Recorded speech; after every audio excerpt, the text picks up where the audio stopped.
The complete works of Swami Vivekananda, Mission of the Vedanta, an address by Swami Vivekananda to the residents of Kumkonam in 1897, Part 7. When I was in America, I heard once the complaint made that I was preaching too much of Advaita and too little of dualism. I know what grandeur, what oceans of love, what infinite ecstatic blessings and joy there is in the dualistic love theories of worship and religion. I know it all. But this is not the time with us to weep even in joy. We have had weeping enough. No more is this the time for us to become soft. This softness has been with us till we have become like masses of cotton and are dead. What our country now wants are muscles of iron and nerves of steel, gigantic wills which nothing can resist, which can penetrate into the mysteries and the secrets of the universe, and will accomplish their purpose in any fashion, even if it meant going down to the bottom of the ocean and meeting death face to face.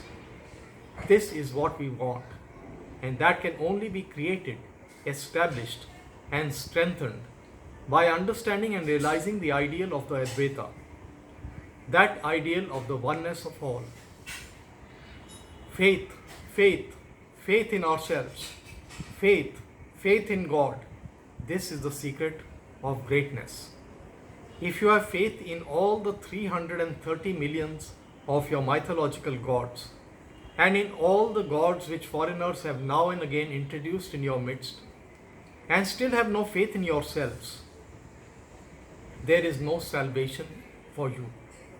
Have faith in yourself and stand up on that faith and be strong. That is what we need. Why is it that we 330 millions of people have been ruled for the last 1000 years by any and every handful of foreigners who choose to walk over our prostrate bodies? Because they had faith in themselves and we had not. What did I learn in the West? And what did I see behind those frothy sayings of the Christian sects, repeating that man was a fallen and hopeless fallen sinner? There I saw that inside the national hearts of both Europe and America reside the tremendous power of the men's faith in themselves. An English boy will tell you, I am an Englishman and I can do anything. The American boy will tell you the same thing, and so will any European boy. Can our boys say the same thing here? No, nor even the boys' fathers. We have lost faith in ourselves. Therefore, to preach the Advaita aspect of the Vedanta is necessary to rouse up the hearts of men, to show them the glory of our souls. It is therefore that I preach this Advaita, and I do not as a sectarian, but upon the universal and widely accepted grounds. It is easy to find out the way of reconciliation that will not hurt the dualist or the qualified monoist. There is not one system in India which does not hold the doctrine that God is within, that divinity resides within all things. Every one of our Vedantic systems admits that all purity and perfection and strength are in the soul already.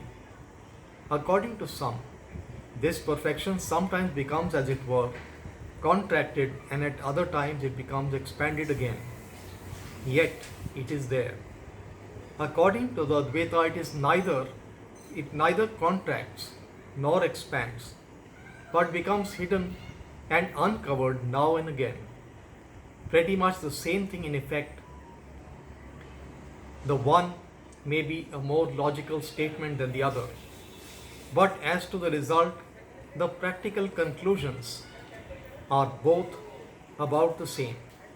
And this is the one central idea which the world stands in need of. And nowhere is this want more felt than it is in our own motherland.